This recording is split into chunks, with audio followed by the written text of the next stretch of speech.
नुसते पैसे कमवून ठेवले ना. आता 1 महिना झाला झोपानं, 50 दिवस झाले झोपानं गडी. अजून उद्याचे दिवस नाही झोपायचा तो. 1500 मरतो का काय तू? ज्याची लंका सोन्याची होती तो मेला, तू टपरीने येतो कुठं? असं येड्यावानी काय करतो?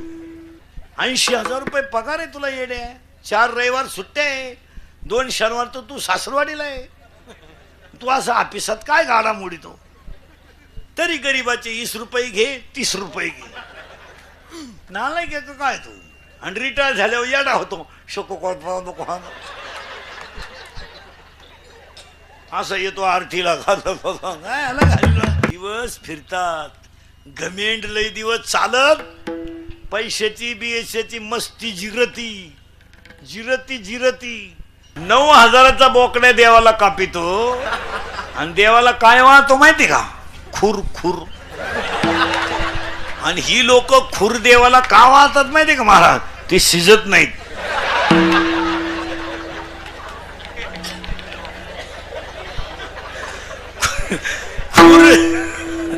खुर जर शिजले ना, मसोबा वासावच मिळाला, त्याला काहीच मिळायचं नाही. मग जी माणसं तब्येतीत जास्त असतात ती डोक्यात कमी असतात. म्हणजे ज्या भुईमुगाला पाला जास्त असतो त्याला शेंग कमी असतात. जी माणसं मोठ्यानं हसतात ती निर्मळ असतात. पण जी गालात हसतात, प्युअर मुख्या माझाची महाराज, कामच दाखवा. आणि जी माणसं जास्त बोलतात ती आतून बाहेरून निर्मळ असतात. पण जी कमी बोलतात, धोकाच. एकच वाक्य बोलणार पण भांडणच लय हलकट. तर माणसं म्हणतात बंगला आपला आहे, आपला बंगला आहे. हलकट आहे तू. तुझा बंगला स्मशानात आहे येड्या. तिकडे पत्रे ठोकलेत 8. निवांत जळ. स्मशानभूमीला सुद्धा भीती घातल्यात, हा पळून जाऊ नये म्हणून. महिला मंडळ उत्तर द्या पटकन, हाय किंवा नाही. मुलगी तुमची आहे का? त्याची मीटिंग घ्यायची का? मुलीच्या लग्नाला फटाके 40,000चे नवरदेव बाहेरा. ठोय ठोय ठोय ठोय ठोय ठोय. त्या नवरदेवाला वाटलं शांताबाई आली, ते नाचायला लागलं. मग बाकीचे म्हणले फटाके. वाढदिवसाची जाहिरात दिली पेपरला, अर्ध पान, 1.5 लाख लाव. मोबाईलला कानाला लावून येडा उभा. येडा 5-50 मुंडकाली दरोडेखोर खाली. शुभेच्छुक याडपट. लोकांनी वासलीन फेकून दिली. पप्प्यानं शी केली. पप्प्याच्या आईनं त्याच कागदानं पप्प्या साफ केला. मग पप्प्याची शी केवढ्याची? 1.5 लाखाची. कोटी रुपये लग्नाचा खर्च पुरीच्या. कोटी. आणि जेवायला एवढे गुलाबजामू, बंगारा औलाद. फटाके 40,000चे, डीजे 60,000चा, फेटे 71,000चे, लाइटिंग मोहरणाची, आणि एवढे गुलाबजामू. म्हाताऱ्यानं तोंडात फेकला, नागपुडीत गुतला म्हाताऱ्याच्या गुलाबजाम. त्याच्या पाठीत बुक्का हाणला नाही तर मेलं होतं म्हातारं पंक्तीत. म्हणून अति श्रीमंताच्या घरी कधी जाऊ नये जेवायला. आणि त्या अवलादीला आपल्या घरी बोलू नये. ते नुसतं म्हणतोय मी एक खात नाही. तू खाऊच नको. काय ज्याला अन्नाची गरज आहे त्याला द्यायचा नको. त्या हलकटांना काय जीव घालायचं? एका मिनिटात एक उदाहरण सांगतो. भारताचा सम्राट होता धृतराष्ट्र. मरायच्या टायमाला दुसऱ्याच्या घरच्या भाकरी खावा लागल्या, जिरली. मरेपर्यंत ध्यानात ठेवा, इंद्रिकरचं कीर्तन आहे हे. कालही खरं होतं, आजही खरं, उद्याही खरंय. दिवस बदलतात याचं भान ठेवा. पूर्वी लोक पाजून मारामारी करीत नव्हते महाराज. ते आता आलं एवढ्यात. लाव त्याला घोडा आणि घे बरगाड्या मोडून. काय बोलायचंय महाराज? रामाच्या पोरांची लोकांनी लावली होती भाऊ. ही लोक मिली नाहीत अजून. ही फक्त आडनाव बदलून जन्माला आली, नाही तर टोळी तीच. फक्त तांबड्या गाईला काळं वासरू झालं, नाही तर खान. काहींना पैसा मोजता येईन, काहींना पाहायला मिळालं, काही दुसऱ्याचं पाहून मेले. काहींना इस्टेट मोकार पोरग नाही, काहींना इतकी पोरं झोपाया जागा नाही, काहींनी इतका प्रयत्न केला नाही झाले. 3 सख्या बहिणी केल्या, तिन्ही फेल गेल्या, नाही जमलं. काही पुरींनी बापाच्या घरी इतक्या मजा हल्ल्या का जेवलेलं ताट धुवायचं नाही, असं लुटून द्यायचं. तिला असा नवरा मिळाला, दुसरीची भांडे घासाय गेली. 2 मिनिटाचा राग आहे, हो द्या नवरा बायकोचं भांडण. थोडा टीव्हीचा आवाज मोठा करा, भुकू देतील, थोडं भुकू द्या. ती पिसळली का, बायको गप्प बसणार नाही का, यानं लगेच उचलून आपटली. मेली ना, फरशी होती.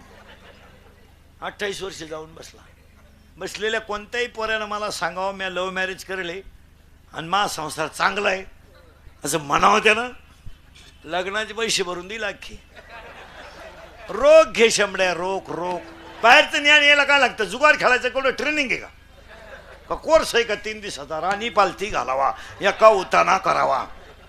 काय दारू प्यायचं ट्रेनिंग आहे का कुठं, दारू पिताने डोळे झाकावे, तोंड वाकडे तिकडे करावे, थुकत बाहेर यावे, चांगले कपडे खराब करावे, याला बेवडा असे म्हणतात. पार्वतीनं गुरुवार केला आणि शंकर पिऊन आला, काय उपयोग झाला. पार्वतीचा दणका उठलाय, दुर्गे दुर्गट भारी तुझवीन संसारी. शंकर आला काळ्या पिशीत मटाण घेऊन, 2-4 कुत्रे त्याच्या माग, पिशीच नेली कुत्री, लिंबूच घेऊन आला, लिंबू.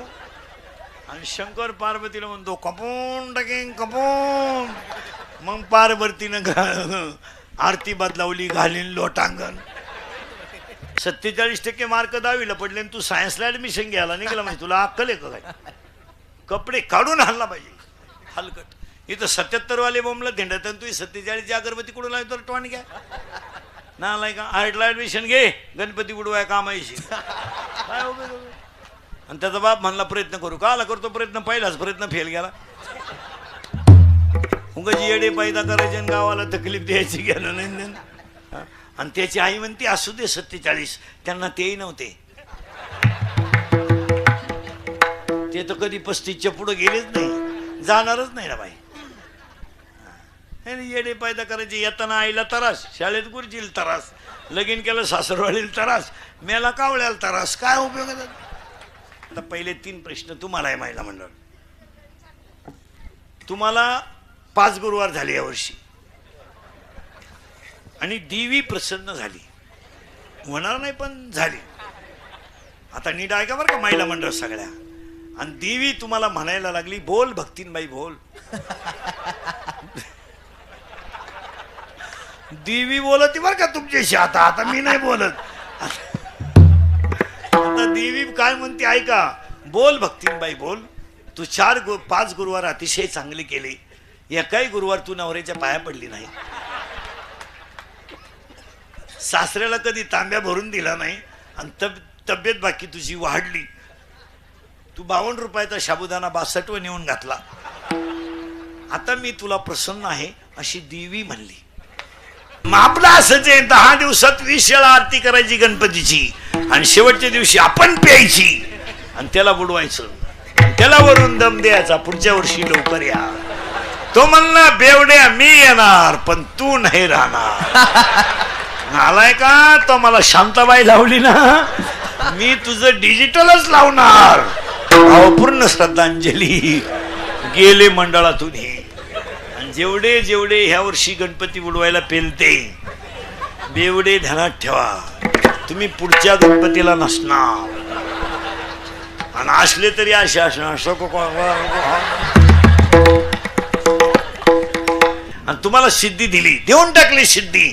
हात लावीन तिथं सोनं, चपातीला हात लावला सोनं, पप्प्याच्या आईलाच हात लावला सोनं. काही लोक देवालाच म्हणतात काय करू देवा, 5 वर्ष लग्नाला झाले, पोरग होईन. देव म्हणले बुटानं तोंड हाणं तुझं, तुला बायको मॅच द्यायची. बसलेली माणसांनी कधी ध्यानात ठेवायचं, मैत्री करायची तर मोठ्याशी करायची, आणि दुश्मनी करायची तर मोठ्याशीच करायची. भंगार भुंगार माणसाच्या नादी लागायचं नाही. 12वीच्या पोराची दुसरी ग्रॅज्युएटच्या पोराशी पाहिजे, ती 9वीच्या पोराच्या गळ्यात हात घालून येडाई कशा नाही. मैत्री करायची तर मोठ्याशी करायची, आणि दुश्मनी करायची तर मोठ्याशी करायची. मोठ्याच्या नादी लागा. ते रावणाचं शिका, बायको पळावली पण देवाचीच, काय होईन ते होईन, फायदाच झाला होईन म्हणजे काय. ज्याच्या अंगात कपडे नाही त्याला म्हणतो फाडून टाकीन. अहो त्याने घातलेच नाही तर फाडतो काय तसं येडेवानी काय करतो. 27 लाखाचा बंगला बांधला भांडे घासण्याचे पैसे बुडीतो ना आलाय का. तुझ्यात घमेट असेल तर लाईट बीट बुडव ना कसं अंगणात झोपतो माय. गरीबाला का त्रास देतात आणि आपली लोक आतापर्यंत कोणाला त्रास देतात. गरीबाला तो अगुना खिचडी फाटेल याची आणि पुढच्या लावून तो फाडून टाकेन. अरे मग ही कोण शिवीन तू असं येडेवानी काय करतो. आमचं काय आमचा झालाय सांगायचा धंदा तुमचा झाला ऐकायचा धंदा. आम्ही निघालोय पैसे कमवाय तुम्ही लागले जमिनी काय सुधारायचं कोणी. तुम्हाला काय आता आमच्या पुढे बसले का खरंय खरंय पटलं आपल्याला खरंय. मी निघून गेलो का धंदा आहे त्यांचा. काळ फार वाईट आलाय. रक्ताचे राहिले नाही तर बाहेरचे कसे आपले राहतील. जी बहीण आपल्याला राखी बांधित होती ती जमिनीचे बाजार वाढलेत आपल्या विरोधात दावेदार आहे जेलमध्ये. आता बहीण जर भावाच्या विरोधात कशी दावा लावी ती तर ओवाळी ते भावराया हा सिनेमा दाखवायचा कोणला. पोरग जर गप्पा गप बापाच्या अगोदर मरत हे बाप पोर मेले बाप आहेत. पोर मेले म्हणजे शिमेव नाही मेली डीजे पुढं मिळालं ती धडाकलं ते सगळ्या पोरात मेलय जोरात बांधावरून कलटी मारून आलो या मिळालं ती. अजून 5 वर्ष नाही दावे बिवे सुद्धा बंद होणार. बापाचा दावा सुद्धा घालणार नाही लोक. दावा सुद्धा उगता देणार लोक बामणाला पॅकेज. कावळाय तू चान भातही तू शिजव आणि चमनही तूच कर. तुला नाही कोणी भेटलं ज्याचं प्रवचन ठुलंय त्याचा कर टाकूर. 300 रुपयाचा गुरुजी 36,000वर गेलाय तरी ग गावताच ग गांजाचा नाही झाला भाऊ. नाही हे दिवस कधी निघून जातील सांगता येत नाही. काही माणसं 15ची पेतन म्हणतात आपल्याला कोणी नाद लागत नाही.